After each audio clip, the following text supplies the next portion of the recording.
Sabi ni Sara Duterte, habitual absence saan?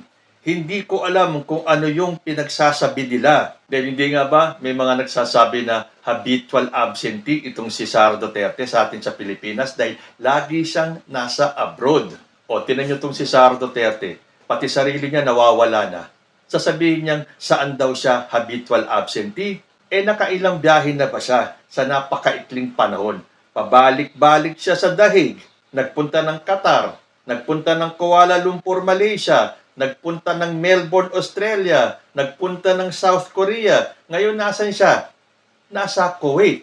Ay, hindi po habitual absence yun. Nandito po siya lagi dahil lagi naman siyang nakikipag-ugnayan sa Office of the Vice President. Kung minsan nga lang, ghost. Kasi yun ang sabi ng kanyang spokesperson. So, ano itatawag natin sa kanya? Sara the Explorer? Okay, react po ako ng konti sa mga video clips natin. Unang-una sa sinabi ni Sara Duterte na wala na daw boboto kay President Bongbong Marcos kung sakaling siya ay tumakbo muli sa 2028. Marcos daw tatakbo. Sabi ko. Marcos daw tatakbo. Sabi ko na, alam mo, wala nang boboto for a Marcos. Ever sa history ng Pilipinas, maging ano na ako, fortune teller na ako ngayon, nakikita ko na ang future. Sabi ko sa kanya, walang boboto sa mga Marcos na for president. Kasi unang-una, sino ba ang kakampi niya?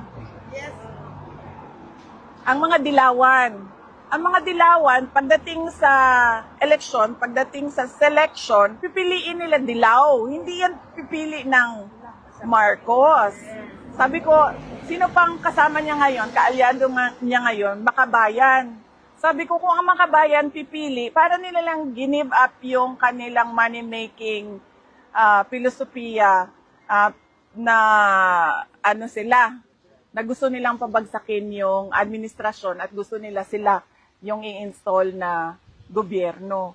So, sino ba boboto sa Marcos? Sa susunod, wala na. Wala man silang kasama. Wala na daw boboto for a Marcos ever sa pagka-presidente. Tiwalang-tiwala si Sara Duterte na siya ang susunod na presidente ng Pilipinas. Akala niya magtatagumpay siya sa lahat ng paninirang ginagawa niya kay President Bongbong Marcos.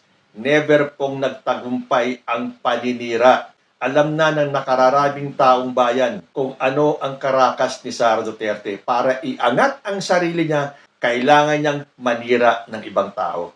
So itong si Sara Duterte, may kahalo pang pambubudol sa kanyang mga followers. Binibigyan sila ng pag-asa, ng fake na pag-asa, para hindi sila bumitiw sa kanilang idolong si former President Rodrigo Duterte. Lahat sasabihin nila para itong mga followers and supporters naman ay kumapit ng husto. Sukdulan maglabas sila ng fake news na lalabas na itong si former president. Ngayon ay nakalagay na officially sa ICC website yung pagbabasura ng kaso dahil sa kawalan ng jurisdiction ng ICC at sa immediate release.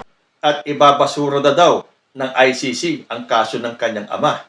Okay, kung nakalagay na sa website ng ICC at sinabi niyang sa immediate release ng kanyang tatay Digong, bakit nandun pa rin si Digong? Immediate release pala dapat nasa Pilipinas na siya. Ay, hindi nga pala pwede sa Pilipinas. Dahil hindi naman na tayo miyembro ng ICC. So kahit na anong pambubudol ang sabihin ng kampo ni Sara na makakauwi na daw ng Davao si former president, kahit na anong sabihin ng kanyang attorney si Attorney Kaufman, nagagawin niya ang lahat para maiuwi itong si former president, pero kakausapin daw niya si President Bongbong Marcos. Ay, ba't kailangan kausapin yung presidente? Akala ko ba magaling ka? Dapat ikaw ang mag-uwi sa kliyente mo rito. Magsama kayo, mag-tandem kayo ni Amy Marcos dahil yun ang sinabi ni Sara Duterte, si Amy Marcos daw ang mag-uuwi sa kanyang ama. Isa pa sa paninira ni Sara Duterte na sa dinami-dami na nagagawa ni President Bongbong Marcos ngayon para sa mga Pilipino at sa Pilipinas, hindi daw marunong maging presidente si Bongbong Marcos. Hindi marunong maging presidente ang nakaupo. Kasalanan ko ba yun? Hindi. Bakit? Ang gusto mo, ang style ni Bongbong Marcos ay itulad sa tatay mo? Gusto mo rin na murahin ni President Bongbong Marcos ang ating Panginoon? Tawagin din niyang stupid God? at sa bawat salita niya, sa bawat speech niya, ay dapat may mura. Dahil yun ang gustong-gusto ng mga DDS. Yung nagmumura ang presidente nila, yung nagbabanta, yung may kahalong mga rape jokes na tinatawanan nila. Pero kapag ang tatay nila ang nakanti tulad ng ginawa ni Vice Ganda, iyakan silang lahat. Kesyo i-boycott daw lahat ng ini-endorse ni Vice Ganda.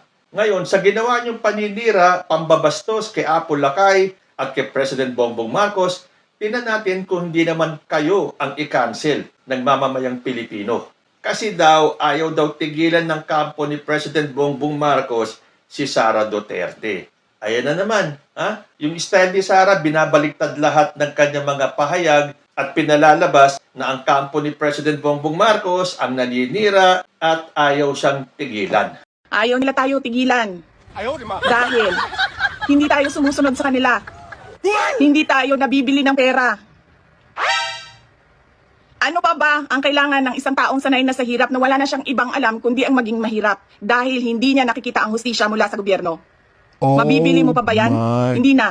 Dahil ang tao sanay sa hirap. At mali yun. Mali yun. Diba? Ito naman mga supporters, paniwalang paniwala. Naghihirap? Sino yung sinasabi ni Sara na naghihirap? Sila? Hindi mo tuloy maintindihan. Panoorin nyo ulit yung video yun. Ano ba ang tinutumbok ni Sara Duterte doon? Hindi siya nabibili ng pera?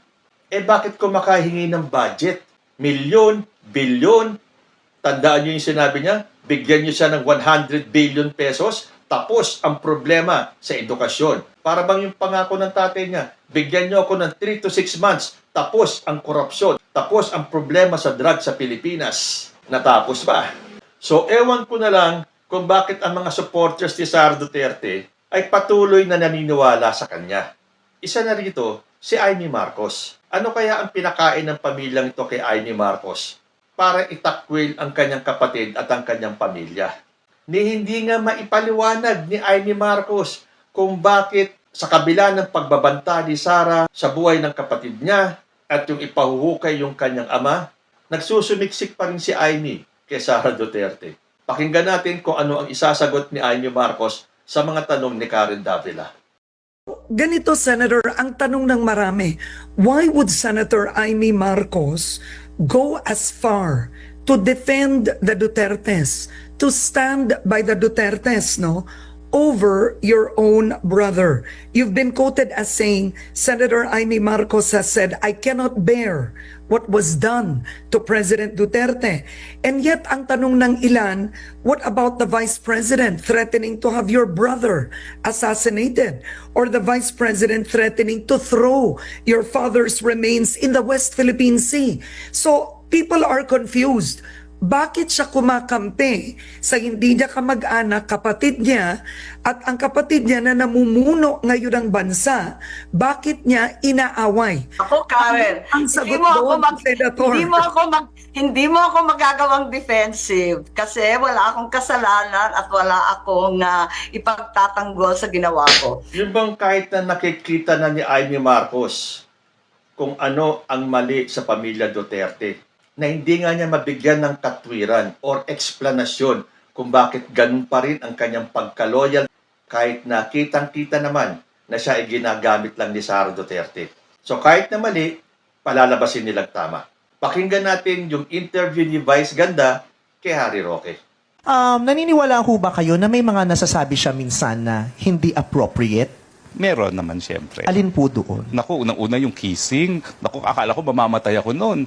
Ano po yung kissing? Nakalimutan kissing ko na. in Korea. Natandaan niyo? Yung OFW ba yun? Yung Na kinis OFW. niya? Oo. Naku, ang feeling ko doon, dapat tumakbo ko doon at hilahin siya. Halika dito, dito tayo, Mr. President. So kung Halika nandun kayo, dyan. hihilahin nyo talaga Ay, siya? nandun nga ako, kamunti ko nang hilahin eh. Sabi Kung ko, hinilan kaya, nyo ho siya, sa palagay nyo, anong inabot nyo? patay na ako. Wala na ako trabaho. So Isa para lang sa naman inyo, hindi appropriate na Well, yun hinalikan lang. ni OFW. Yun lang, no? Paano nyo ho in-explain yun? Kasi hindi ko na matandaan. Yung no? act na yun. May Kasi isang syempre, taga-Hollywood na kasi pinuli naging ako doon. controversial. Kasi sabi ko, that's his way of showing his love to all the OFWs worldwide. That's his way. Yes. Kanino po galing yung statement?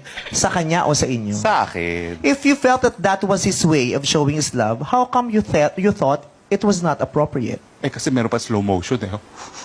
So, magkahiwalay po yung nararamdaman nyo sa sinabi nyo. Hindi naman. I think he intended it to be taken lightly. Kaya nga po, if you thought that that was his way of showing his love, tama Yes, ba yung sinabi yes. nyo? Oo. If you thought that that was his way of showing love, how come you thought and felt it was not appropriate? Eh kasi lips to lips, pwede naman beso-beso na lang. No? So it was not an appropriate way of showing his love. Are you Pwede saying naman, that? pwedeng beso-beso siguro, pwedeng hakap, pero lips to lips yun na slow motion. O kung sa palagay nyo madil, ba't pinagtanggol nyo po nung panahon na Eh, yun? trabaho ko yun eh. Ah, Oo, trabaho ko talaga yun. so ginagawa nyo yun dahil trabaho, hindi dahil sa pinaniniwalaan nyo talagang tama. Well, naniniwala ako na kinakailangan pagsilbihan ng taong bayan sa pamamagitan ng pagsilbi sa presidente at kinakailangan naman na depensahan siya kung wala naman talaga siyang masamang ginawa. O hindi ba naman, pare-pareho sila eh. Kahit na nakikita na nilang mali, pero dahil sa pagkapanatiko nila, ang mali ginagawang tama. Tapos yung tama, para sa kanila, yun ang mali.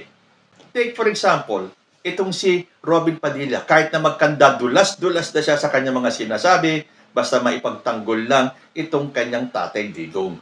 Tulad na lang ng sinabi niya tungkol sa utang ng Pilipinas. Alam nyo, mga kapatid, ang utang po natin ngayon lagpas na sa leeg natin. Nasa 16 trillion na tayo. Kaya kahit na sinong pumarap sa inyo na sinabing siya ay mataas ang pinag-aralan at siya'y nag-aral sa abroad at nag-aral kung saan-saan, eh nasa ng bansa natin, may pinuntahan ba? Puro tayo utang, nabubuhay tayo sa utang, kaya hindi pinag-uusapan ng utang dito. Dahil lahat ng naupo, puro utang. O kita nyo na, hindi siya nag-iingat sa sasabihin niya eh. Ang sinabi niya, lahat ng presidente, puro utang ang ginawa. E di kasama dyan yung tatay mo, ikaw kaya ang magpresidente. Tingnan natin kung hindi ka mangungutang. Ang importante, si President Bongbong Marcos, nagbabayad ng utang natin. Pero daw kayo, dahil nagbanta si Robin Padilla, humanda daw kayo. Tandaan po ninyo, ang mga kababayan natin, pagka pumatak ang luha niyan sa lupa, dumadagundong po yan, papunta sa langit, humihingi ng hustisya. Kaya wala po kayong itananim dito na hindi kayo sisingilin. Kaya humanda kayo. Naintindihan kaya ni Robin Padilla yung mga sinabi niya? Kapag pumatak ang luha ng mga biktima sa lupa, aakyat daw yun sa langit na humihingi ng hustisya. Boy, naalala mo ba yung mga biktima ng AJK? Hindi lang luha ang pumatak, pati dugo. Kaya ngayon, humihingi sila ng hustisya. Kaya ang tatay nyo, nasa ICC. So, sino ba ang kailangan maghanda? Hindi kaya kayong mga DDS? Pakatatandaan ninyo yung sinabi ng inyong tatay na isasama niya kayong lahat sa impyerno dahil kung siya ay mamamatay, saan niya gustong pumunta? Potang ina, huwag ninyo akong takutin kasi gusto ko rin mamatay pero gusto ko sa impyerno ako pupunta. Oh, huwag niyo daw takutin dahil mas gusto niyang pumunta sa impyerno. Huwag kang mag-alala, dating Pangulo. Wala pong nananakot sa'yo. Kung gusto mong pumunta ng impyerno, mauna ka at susunod lahat ng mga supporters mo. Lahat sila.